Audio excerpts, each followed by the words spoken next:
What it is, I'm back again on the street cleaning tech entertainment report situation. You know what I'm saying? Let's get to it. All right. So now, for those, this is about people who game. Okay, strictly for you. New consoles is dropping. Now we know the price of PlayStation's PS5 and Xbox's new series of consoles. I'm definitely going to say I suggest people get Xbox if you're going to get it. Here's the thing. Here's why I'm saying, then we'll get into logistics later. But for the most part, PlayStation has no games that are going to be debuting, I would say, with the console. Now, with that said, Xbox may not either. I'm not sure. I have to double check on that. But the fact is, with Xbox, you have a whole catalog of games that you're able to use the device. So here's the thing. When you buy something new, you want to be able to use it right when you buy it. Okay? That's, for example, Xbox and PlayStation, they're dropping new consoles. They have some exclusive games that are about to come with it. But most of the games that you're hoping for will not drop until a year after. You get what I'm saying? And PlayStation said that about some of their games, they won't debut till like 2021 and later on. And at the moment, there's nothing to go with it. Now, some of you may be into downloading games and things like that, which is cool. But remember last time I spoke about storage space.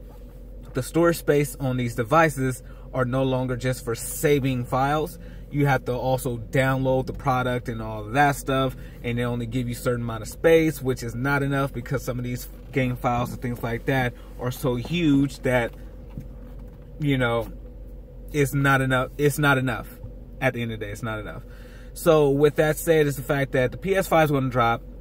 I think the one with the disc drive, for those of you who like physical media, is going to be $500. Let's just say $500. Same with the Xbox system with the disc drive, is going to be $500. And then I think both of them have a digital only version where PlayStation's digital only without the disc drive is going to be $400, and Xbox digital only without the disc drive is going to be $300. Now, the only difference I believe in that is the fact that with PlayStations, you don't lose any of the technical innovations that they have. It's going to run the same with the same stuff in it. It just doesn't have a disc drive. Whereas the Xbox $300 version, there's going to be a slight disadvantage, I guess. But still, it's no different. It's just digital only versus disc. And the only people who will see the difference in the difference in both systems will be those who are really into it. Like, you have to have the whole setup at your house in order to see a difference, like 4K TV and all that other bullshit. At the end of the day, you just want to play the game, make it look good, and make sure it runs. Now that I've said that, do not be, I mean, if you can get it first day, whatever the stuff case is, cool, do that. By all means, do not go out here and try to buy it off eBay or any site that has it marked up more than what it is priced for, okay? Understand that. Because when these things go on pre-order, you're going to see it on eBay for twice, maybe double what it's worth. It is not that serious, okay? They're not saying we're only going to put out 1 million copies, or let's say they're not saying they're only going to put out 10,000 systems, stuff like that. It's not going to happen. So please do not go to eBay and buy your systems. First of all, you want to buy it from somebody, the actual retailers that they are listed to buy it from, because if something happens with the consoles, and let me let you know, there's always something wrong with the first early adapters when they buy the consoles. And that goes for anything. Day one, year one, where it comes out, there's going to be riddled with probably problems. Now, I'm not saying that's going to happen this time, but just be aware that day one, you're going to have to do some kind of update. It's always happened, which is weird. which are things you never had happen when you had, I'm gonna go back with the old consoles, the first generations when they came out, the Nintendos, the Segas, the Super Nintendos, and those consoles people cherish more because when it was sold, like, here's what we give you, meaning it was a complete product. With the technical advantages that we have today, I mean, you can get away with it, be like, oh, just download it, but also they're forgetting that not everybody has internet to do such downloads and stuff like that. Also, if you buy something, it should be ready to go from start. Let's just be, for me, I'm gonna be honest. If I bought something, it needs to be ready to go out the box without any problems. Now, if there is a problem, obviously go to the store, get a different one and all that, but having to buy something and then do it update, download, day one and all that stuff, that's getting tiresome and annoying. I mean, we're 2020 now. We should be well beyond that. And that's not only for just the console itself, but that's also for certain games when they're going to drop. Games are not being so completed. You have to wait for an update, a patch, and all this other crazy stuff because they're not taking the time to actually do the work, okay? Now, as I said, let's get back to the system side. Both consoles with the disc drive is $500. That was going to be, I mean, that's no surprise there.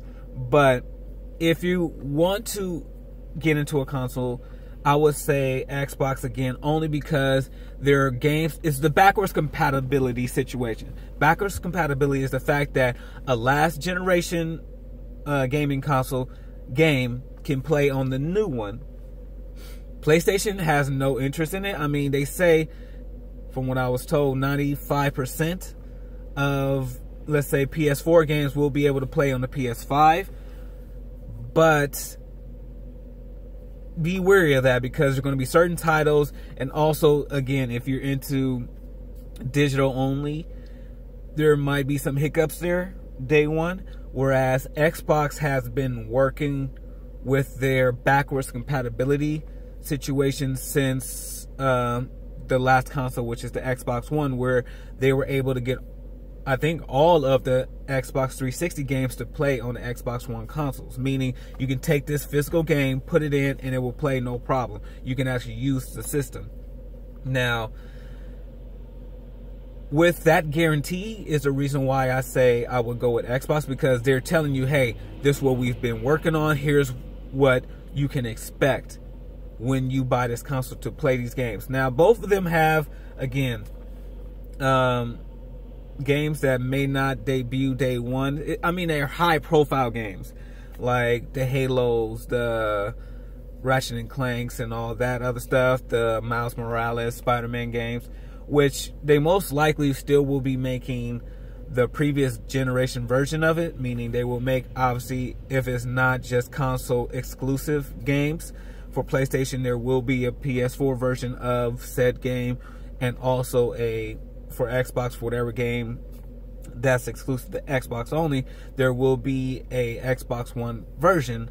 But just coming out the gate, I would say that you want to make sure that you can use your console straight up from start, okay?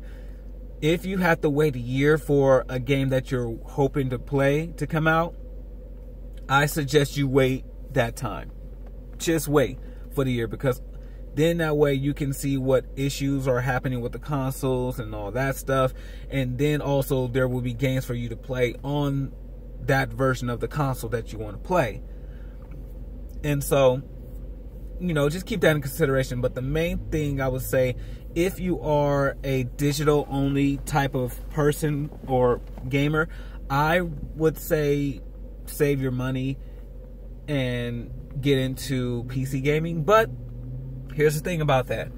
Some games are not playable on PC, which, as I explained last time, is digital only now. There's no physical, I don't think, I'm not sure, but there's no physical disc to go with PC gaming, because most PCs don't come with disk drives and all that stuff. But if some of the games that you like playing are PC and not console exclusive, meaning you can only play it on PS5 or you can only play it on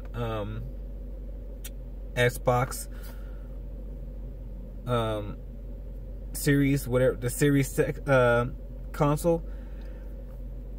The thing about PC game is that if you're downloading, you can put a bigger hard drive in your PC setup, so you can have the storage space. Okay, that's the main thing. You want to make sure you have the storage space to save your games and not be worried about, you know, having to remove something in order to do X, Y, and Z.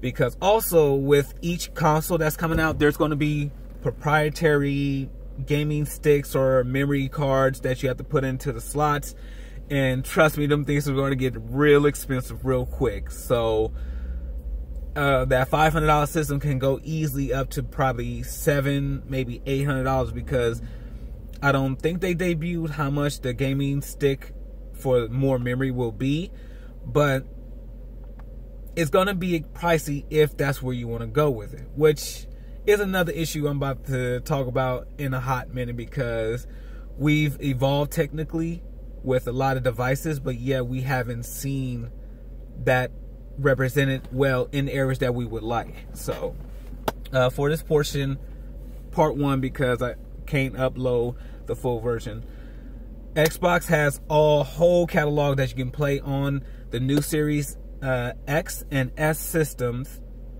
which range from the first Xbox that debuted up into current gen, which should be interesting for people to try out and see if it actually works, because this is what they've been promoting.